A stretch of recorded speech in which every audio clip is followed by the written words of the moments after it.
Last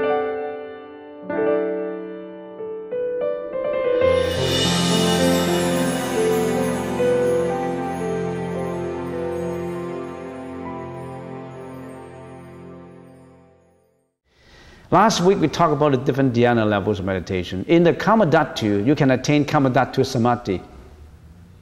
I don't need to explain Kamadhatu.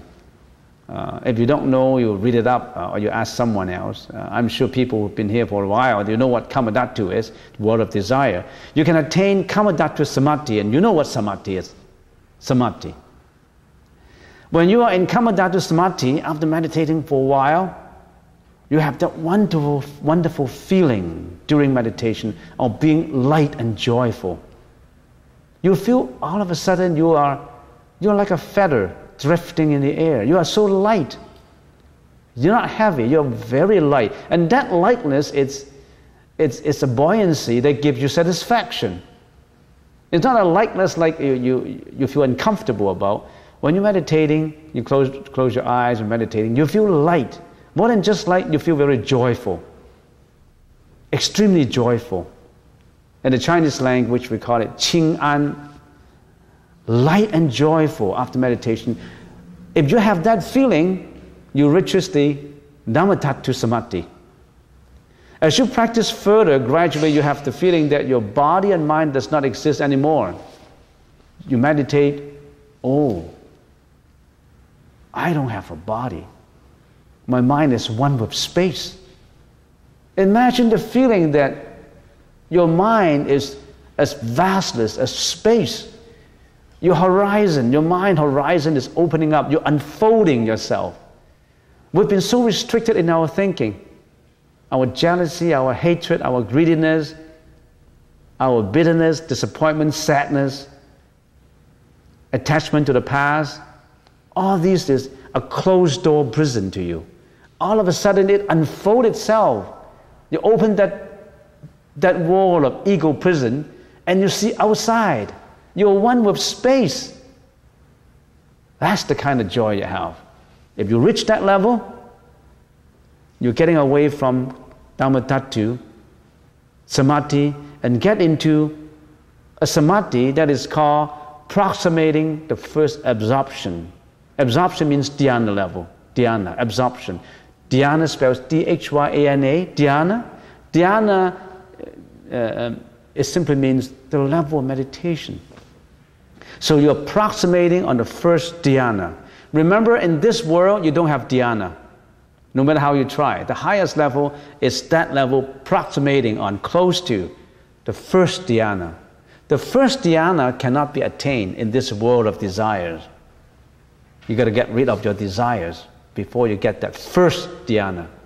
But in this world, we call the Kamadhatu, the highest level is that Samadhi approximating on the first dhyana. You understand what I mean? So you get that highest level, then you practice further. Slowly you get into this first dhyana, which is in the Rupa Dhatu stage. What is Rupa Dhatu? You should know about it. Rupa Dhatu is the world without desires. It happened. Even though your body is a body with desires, but in your mind, you attain that mind without desires. You get into the Rupa Dhatu Samadhi. It's the desires that you have that pull you down in this world. What are those desires? Desires for fame, reputation, sexual desire, greediness, sleep, attachment to food. All these desires, you're living in a world of desires because of these desires that pull you down here. Here is another world, which is a higher level world than us. We call that world the Rupa Dhatu, without desires. In that world, it's unisex. There's no such thing as women and men, masculine and feminine, because there's no desires. So in that level, as you practice more and more, then you reach to that first dhyana level. When you have that first dhyana level, in that level, even though, of course, your body, it's still a body of physical desires. So if you study Vajnana Napchata, or consciousness only, it can happen that your consciousness is at a higher stage than your physical existence. You know what I mean? You physically exist as this body with desire, but your consciousness is out there in the first Rupa Dhatu level, which is the first dhyana. And if you're always attached to Rupa Dhatu, even though you're not enlightened, if you passed away, you go to that Rupa Dhatu. Some people call it the heaven. It's another word for heaven. You go to heaven, but it's not easy to go to heaven. If you're always greedy, if you lie, you kill, you commit sexual misconduct, you do all kinds of bad deeds, heaven is not waiting for you. Instead, hell is awaiting. It's causality. You create your own world, not God, not Buddha. You create your own world because of what you have done. You got to watch out for all your thought, every action, every speech. Give causes to some consequences. You think nobody's going to know? It's like a computer memory. You key in that keyboard, is going to stay in there. That keyboard, all your senses. So, when you're in the first dhyana level, you have 5 characteristics. We have investigation, analysis, joy, bliss, and one-pointedness of mind. So if you're in the first dhyana level, you have these 5 characteristics. What is investigation and analysis? Well, I've already explained, because in the process of meditation, you're always looking for knowledge. You're always, how to meditate? What's the best way to meditate? How do I do this? How do I create an object? Anapanasati, breath, and all that. It's investigation. Deeper than investigation, you analyze it. Is it good for me? You have all kinds of investigation and analysis. And as a result of investigation and analysis, you come up to joy. And then some stage deeper than joy, bliss. And then some stage deeper than joy, one-pointedness of mind.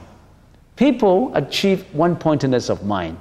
When you have that one-pointedness of mind, it's more than light and joyful.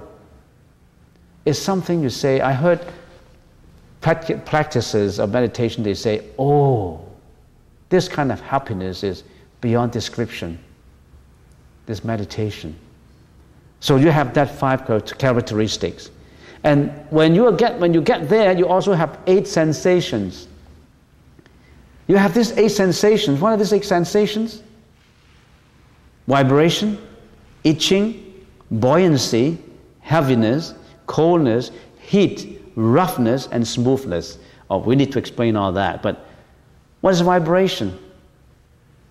When you are in the first dhyana level, as a matter of fact, not just the first dhyana level, when you are in the Dhammadhatu Samadhi, right now, when you are meditating, sometimes you feel vibration.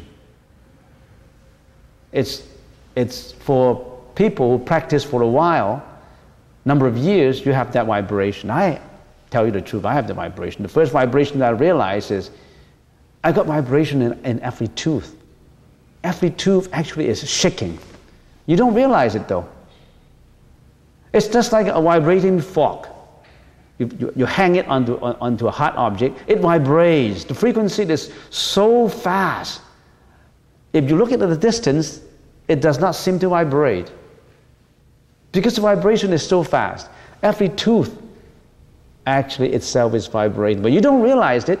But if you're in tranquility, you're in quietude, how come my tooth is vibrating? Sensational. Every tooth.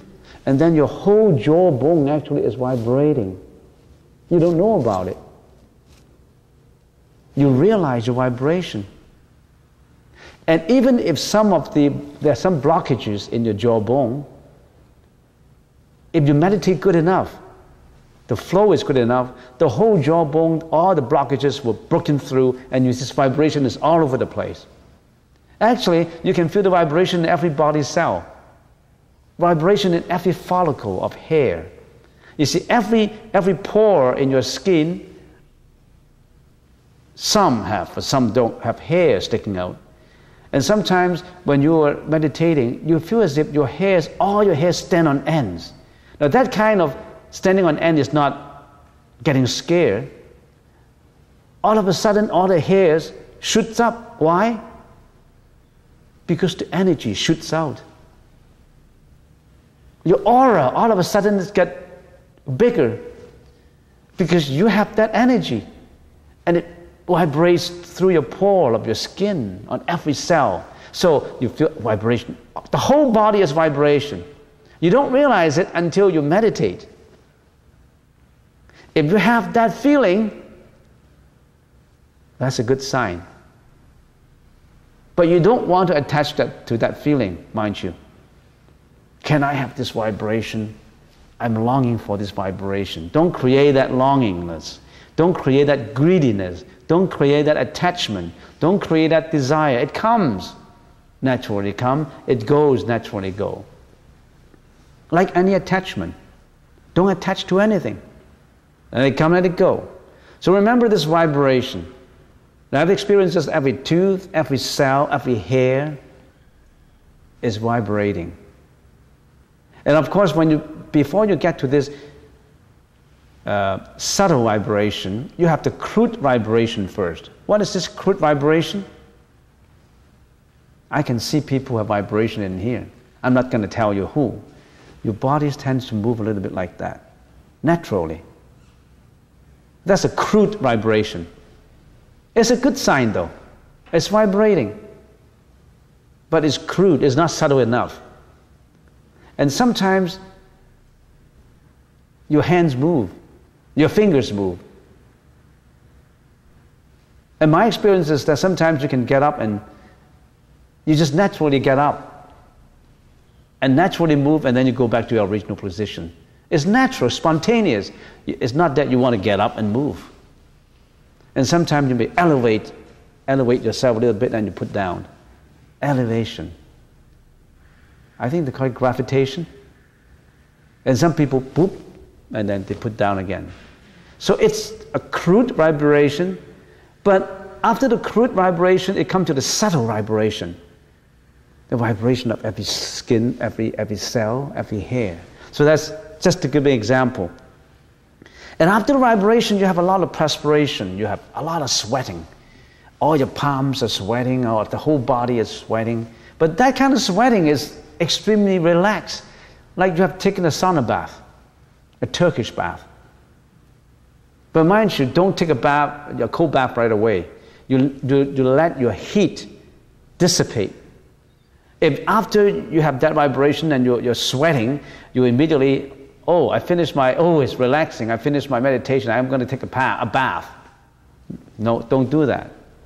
You catch a cold. You let the heat dissipate for a while, dry out your body, and then you take the bath.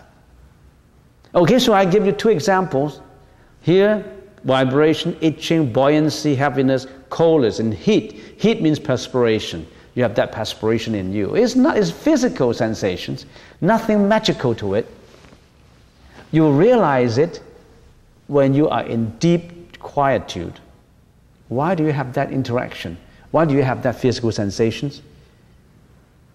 Because you are in this world of desires, but your mentality is more superior than this world. You are in the higher level, rupa dhatu, world without desires.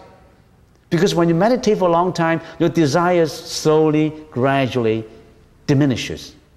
And then your body works out a contradiction. Your body cell belongs to this world of desire, but your mentality belongs to up heaven. So your body cells start to change.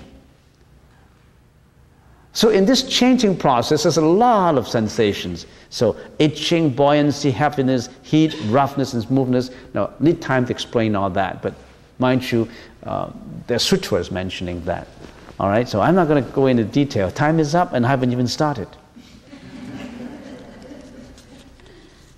So as you progress, you find that investigation and analysis are too crude and unrefined. You don't want to attach to them anymore. Now you're going into the second dhyana level.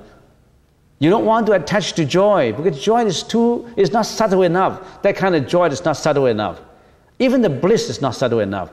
So you achieve inside of you an indiscriminating tranquility. Now you are at the second dhyana level.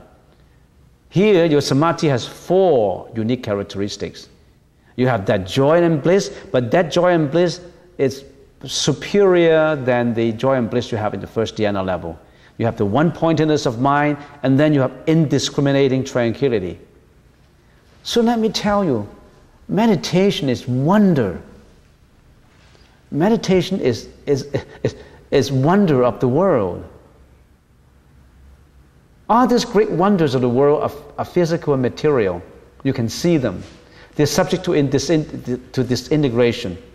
This wonder in you, this meditation, attaches to you even after this life.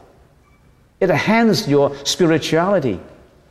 It's not just the 7 wonders of the world, it's the wonder of enlightenment, the wonder of nirvana, the wonder of the Buddha nature in you, the wonder of compassion, the wonder of getting rid of all your sufferings and get to that eternal bliss. So as you progress then, you feel that the wonderful bliss that you're experiencing during meditation is too crude and not subtle enough anymore. No more attachment to joy. You actually go beyond the wonderful bliss. Only the indiscriminating tranquility is left behind.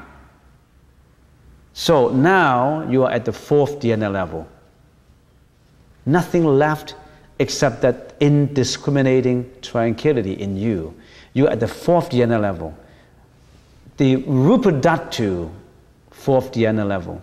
Remember, we have Kama Dhatu, which is our world characterized by desires, and then there is a second world which is higher than us, characterized by no more desire, but there's still material. In other words, molecules still exist in there. They still can see, can hear, can touch, but they don't have desire. For that reason, they don't have male and female. No more sexual desire there. That's the Rupa Dhatu. Now, the Rupa Dhatu, the highest meditation level, is the 4th level. Then, is there going to be any higher level? Yes. When you go out from the Rupa Dhatu, the world without desire, but still a world of material, you go to Arupa Dhatu. What is Arupa Dhatu?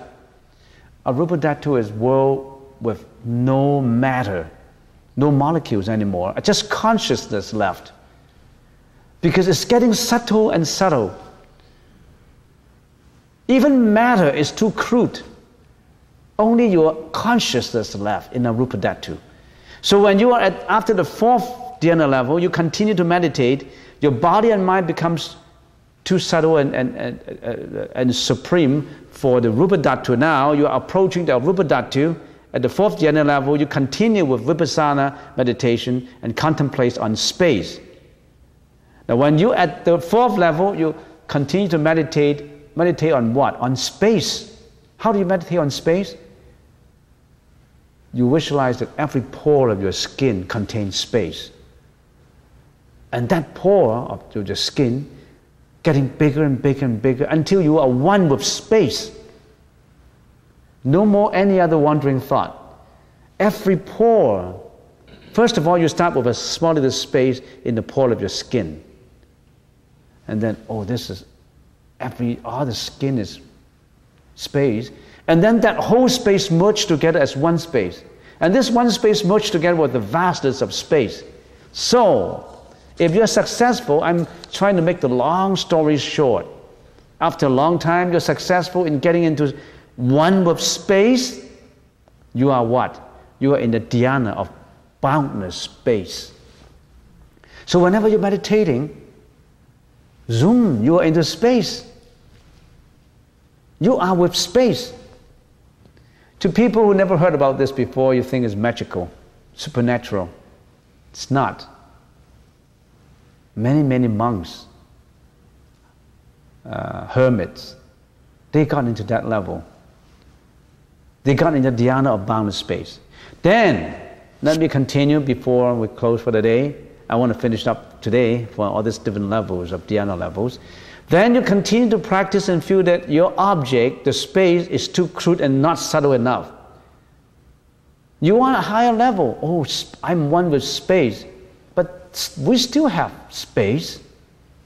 It's not right. We still have space. You want to detach space. You don't want to attach space as your object of meditation. You contemplate on what? Who contemplate on space? What is this experiencing subject? And what is this object being experienced? The object being experienced is space. The subject who experiences space is your consciousness. Because you got to have, this meditation is still dualistic, two sides. Good and bad, tall and short, beautiful and ugly, hatred and love. You're always dualistic. You always have a subject and object. In this case, even though you're in the dhyana of bounded space, you still have space as your object, and you ask yourself, what is this that is experienced at that space? Oh, this is consciousness. So you don't meditate on consciousness anymore. You don't meditate on space anymore. You want to get rid of that crude object. I don't want to get that object. Why don't I meditate on my consciousness, my own consciousness? So you start to meditate on your own consciousness. But who is this consciousness that meditate on my own consciousness? Consciousness. Who is this consciousness? I meditate on my consciousness. And when you're successful in meditating on your consciousness, you get into another dhyana level, and that is the level of boundless consciousness. You are one with consciousness now. Space is still matter. Space is still the air, the space. But now consciousness is abstract, is abstruse. So you get that boundless consciousness, the dhyana level of boundless consciousness. And then you don't stop. You continue. You continue to meditate, and you said to yourself, this consciousness is the object of meditation, and I should detach that object. So you contemplate on nothingness, emptiness. Why do I still have consciousness? There's nothing, it's empty. So you meditate on emptiness. When you have successfully achieved that meditation, you have achieved the dhyana level of pure emptiness or pure nothingness. I'm just making a long story short. This is how you achieve.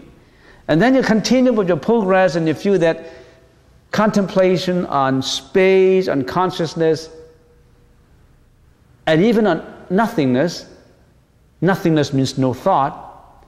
Space and consciousness means thought. You still have a thought, the thought of space, thought of consciousness, and nothingness is no thought. But you still have a thought and no thought. In other words, you still have consciousness and non-consciousness. So you start to think, I want to contemplate on this consciousness and no consciousness, because that's the subject. What are you doing now? You are getting to the origin. You're not satisfied with getting the streams, the rivulets. You want to get to the origin of the water flow. You are being the most intelligent in your life cycle. You're not satisfied with it. You want to get to the origin of it. So you get to what? If you're successful, you get to the dhyana beyond consciousness and non-consciousness. In other words, beyond thought and no thought. Now that consciousness of beyond thought and no thought, or beyond consciousness and no consciousness, that is the highest level in the arupa dhatu. Remember the arupa dhatu? Arupa dhatu, we have kama dhatu, rupa dhatu, and arupa dhatu. Arupa with an A, A-R-U-P-A.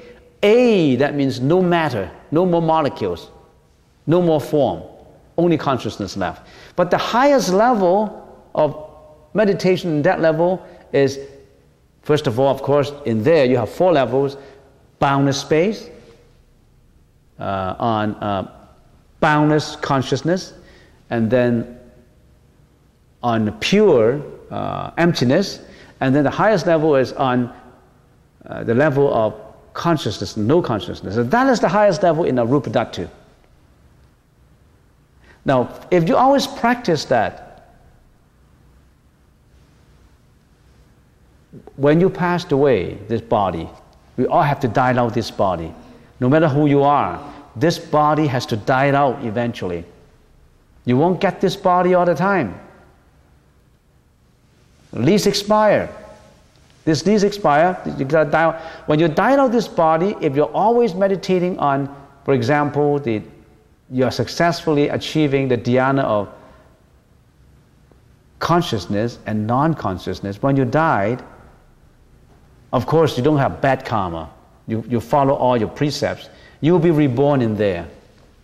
In there, that is the highest level of heaven. You have no suffering except happiness. And you live billions and billions of years. But you are still not out from life and death. After billions and billions of longevity, you still died. You got to get out of samsara. You got to get out of even that. So, what does that mean? So if you're at that the highest level, that dhyana of consciousness and non-consciousness, and you still practice, you keep on practicing, and then after a while you attain another level of meditation, and that is called Nirodha Samapatti, and you become the Arahat. Nirodha Samapatti, what is Nirodha? Non-existence. All existence is suffering. Because of the existence of the body, you are subject to suffering. You think you have a beautiful body? You think this is self, this is ego? This body is good? This apartment is my apartment on a lease. I want to upkeep it. I want to furnish it with the best furniture. I want the nice apartment, $1 million apartments, clubhouse and everything. Does not matter. When the lease expires, you got to go. Unrenewable, as I always say. Unrenewable lease. You got to go. But if you achieve that Nirodha Samapatti, like the Arahat, you don't need this apartment anymore. You're out from samsara. You don't live in this material apartment. You think that apartment is good? You and I, we've been thinking about this very good apartment. This is self. I'm living very comfortably in my ego. It's self. And you don't know, you're accumulating a lot of karma in the ego. In order to furnish that apartment, what do? What have you been depending on as a living? What do you do to upkeep that apartment? What kind of profession you have? How do you make your money? Did you step on people's back? Do you do bad deeds? In your job, on your job site? How do you treat your family members? How do you treat your friends? How do you interact with society?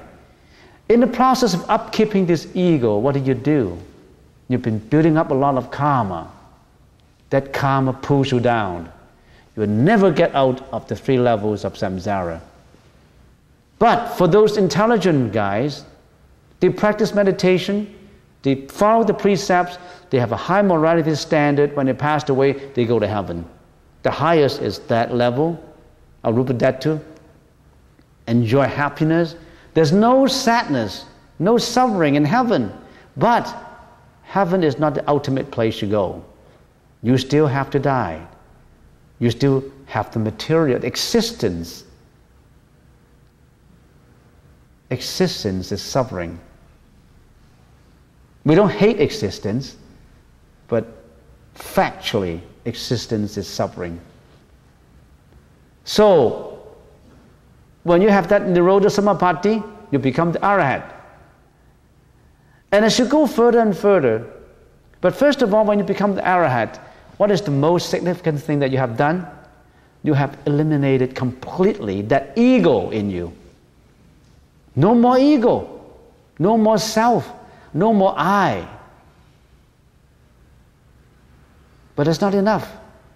You get out of suffering, no more reincarnation. But as you practice further and further and further, you get to where? you get to the Buddha's level. That is the Dhamma Tattva Samapatti.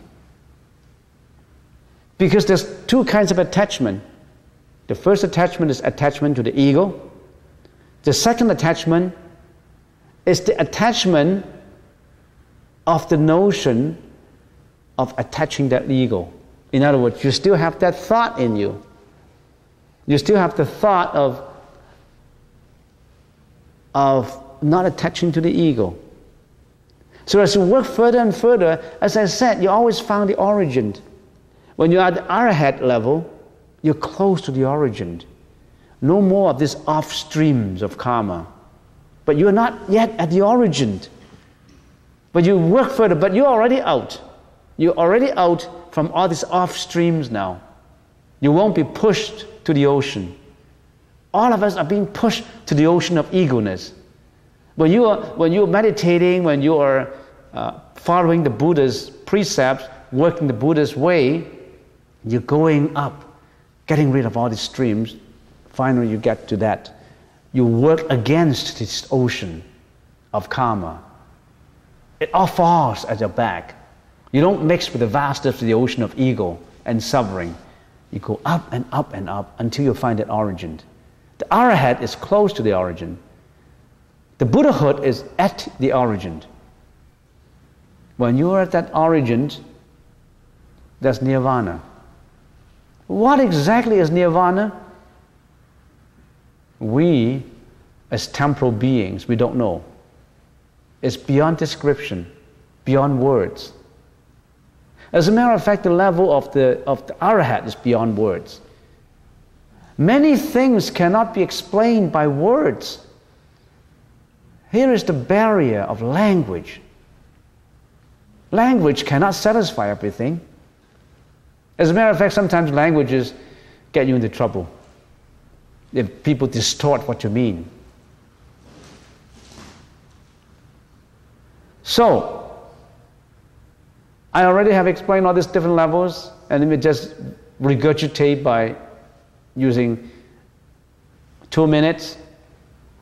So if you're practicing using the technique of anapanasati, samatha, vipassana.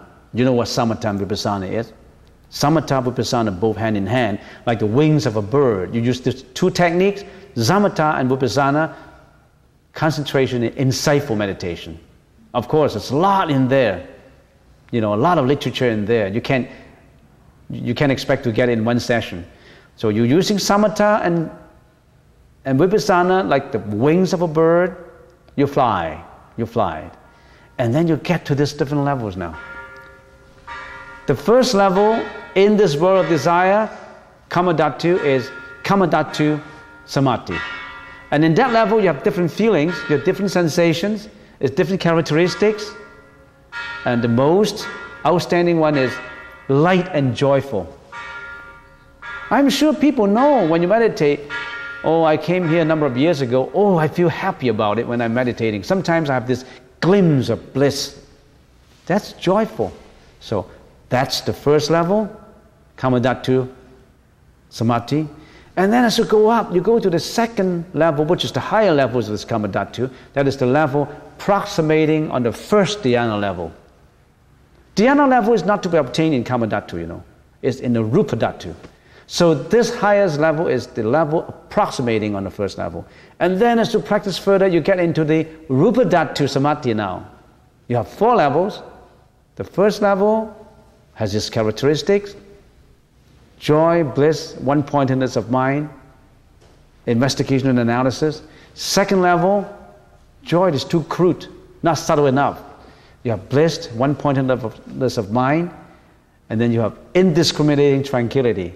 And then you go to the third level, and third level has these characteristics, and you go to the fourth level, and fourth level has these characteristics of just pure thought, of just indiscriminating tranquility.